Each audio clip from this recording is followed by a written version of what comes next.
सलाम मेरे अज़ीज़ और अज़ीज़ाओं। सबसे पहले तो अपने दुपट्टा मोहतरम को अपने सर पे रख ले, क्योंकि वरना आपके मियाँ शरीफ ने बिला धड़क कहना है, कभी रोटी के टुकड़ों में, कभी सालन के प्याले में, तेरी जुल्फ़ों का दीदार देखा मैंने बेगम हर नवाले में। तो इसलिए अच्छा यही है कि अपने सरों का ढाँप लीजिए।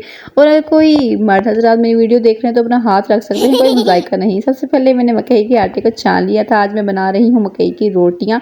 जी बिल्कुल ऐसी कमाल की चीज़ जिसको खाते ही आपके अंदर इतनी एनर्जेटिक ताकत आ जाती है कि आप बिल्कुल छोड़े हुए काम भी कर सकते हैं। इसको अच्छे तरीके से यहाँ पे थोड़ा थोड़ा पानी डाल के गूंद लेना है। इसके अंदर नमक शामिल किया है मैंने।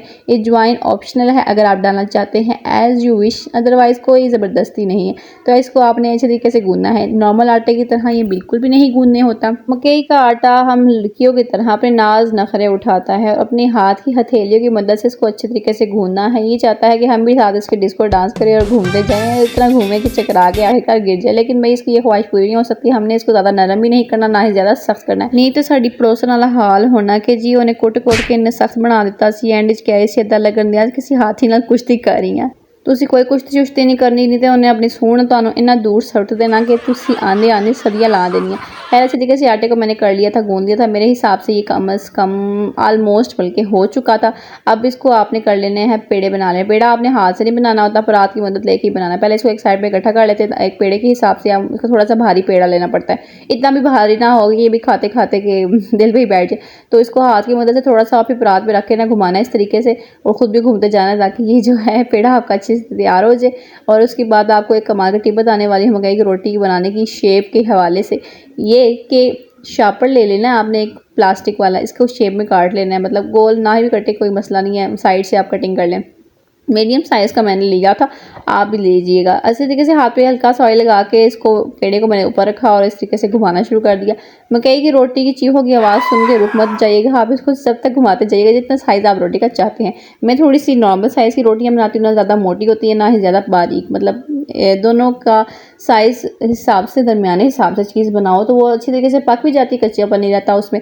साइड साइड से इसका जब मुंह खुलता है, जैसे साथ साथ आपने बंद करते जाना है। वैसे हम लड़कियों का मुंह तो बंद नहीं था, बस मकई का रोटी का मुंह तो आपने बंद कर लेना।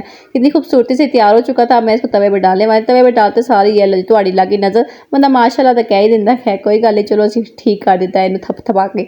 तो फिर इसके बाद हमने क्या कर लेना है, हल्का हल्का ऑयल लगा के इसको अच्छे से पका लेना है।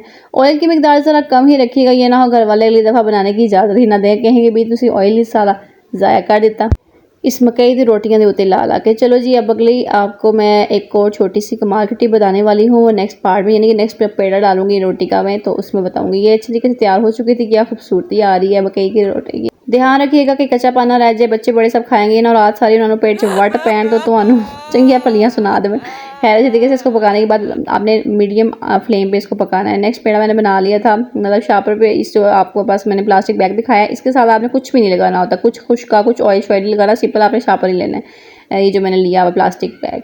सो अब इसमें आपने पेड़ा रख के दोबारा से मैंने इसको परात के मदद से घुमा के बना लिया था। दोबारा से मैं आपको बताती हूँ ताकि अच्छे तरीके से आप भी सीख जाए मेरे साथ साथ और मुझे दुआओं में और ख्वाबों में याद रखें।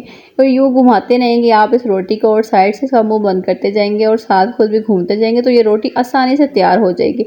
जब ये रोटी तैयार हो जाए तो आपने करना किया है कि ये जो रोटी है ना, हम लड़कियों की तरह कुछ ज़्यादा ही सेंसिटिव है, फ़ौरन टूट जाती है। तो इसके लिए आपको दूसरी चीज़ को कहा कि उसको कोऑपरेट करना ही पड़ेगा, वरना ये रोटी जो है बेड़ा गर्क हो जाएगी।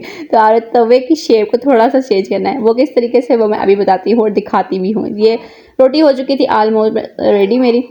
मैंने इसको अपने हाथ पे डाल दिया और ये तवे को ना आपने थोड़ा सा टेढ़ा कर लेना है इस तरीके से। सीधा डाला था पहले मैंने तो रोटी टूट गई थी, इसलिए अच्छा यही है कि आप इसको इस तरीके से, यूँ तो आपने देख लिया अगर रोटी बिल्कुल भी नहीं टूटी, इस टिप की मदद से आपकी रोटी अच्छे से तैयार हो जाएगी। इस तरीके से ये रोटी भी मेरी पूरी तरीके से तैयार हो चुकी थी। ये देखें बाकी रोटियां भी मैंने तैयार कर ली हैं। क्या बात है मेरे परवरदिगार की, इसने इतनी प्यारी प्यारी चीज़ें और नेमतें हमें अता की हैं। ये रोटी भी इतनी नरम बन चुकी थी कि इसको आप चेहरे पर भी लगा सकते हैं, किसी क्रीम श्रीम लगाने की ज़रूरत नहीं होगी। देखिए बचत की टिप बताते जा रही हूँ मैं आपको।